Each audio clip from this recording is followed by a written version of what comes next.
Saudara-saudari pencinta renungan harian Katolik Paroki Tomang Gereja Maria Bunda Karmel.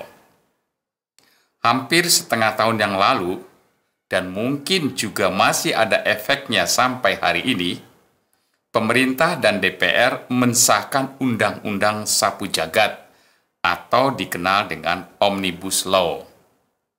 Menarik dicermati latar belakang lahirnya undang-undang tersebut. Omnibus Law tercipta karena begitu banyaknya peraturan perundang-undangan yang kadang saling bertentangan satu dengan yang lain. Peraturan perundang-undangan yang demikian banyak mau disatukan dalam satu semangat, sehingga peraturan-peraturan yang begitu banyak menjadi lebih ramping dan diharapkan isi peraturan tersebut dapat dipahami dengan lebih baik dan tidak lagi menimbulkan pertentangan satu dengan yang lain.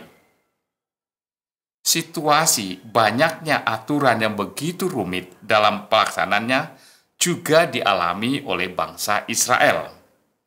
Apabila kita membaca kitab Imamat saja, maka di sana diatur berbagai hal dalam kehidupan peribadatan.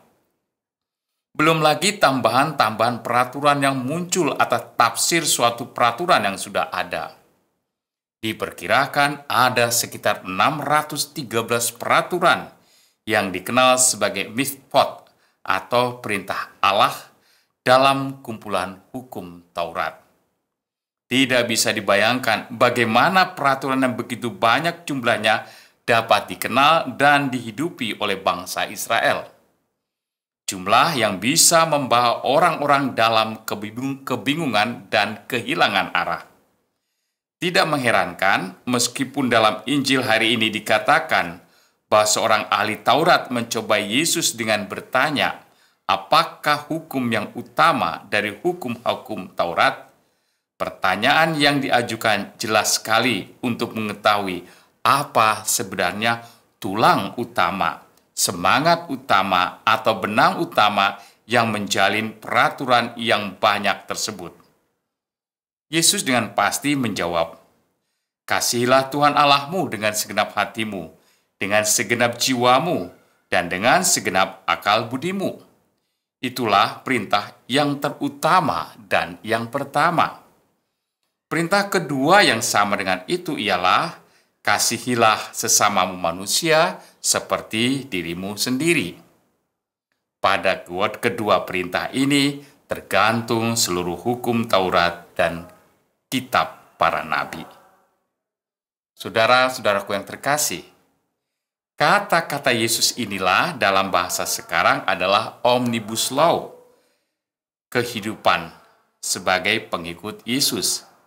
Apapun yang kita pikirkan, rencanakan, dan lakukan, pertanyaannya sederhana adalah apakah semua itu bertentangan dengan kasih kepada Allah, kasih kepada sesama.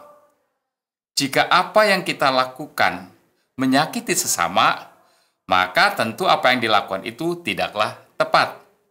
Demikian juga jika yang kita lakukan membuat nama Allah semakin mendapat kesan yang buruk atau bahkan menjatuhkan kemuliaan Allah, itu pun menjadi tanda tindakan kita tidaklah tepat. Mengasihi Allah dan mengasihi sesama akhirnya selalu menjadi sumber terang mengenai apapun yang kita lakukan. Jika tidak sejalan dengan sumber itu, berarti ada yang kurang tepat dengan apa yang kita lakukan. Sangat sederhana, namun juga membutuhkan keheningan yang dalam untuk melihatnya, untuk memilah-milahnya. Tuhan memberkati.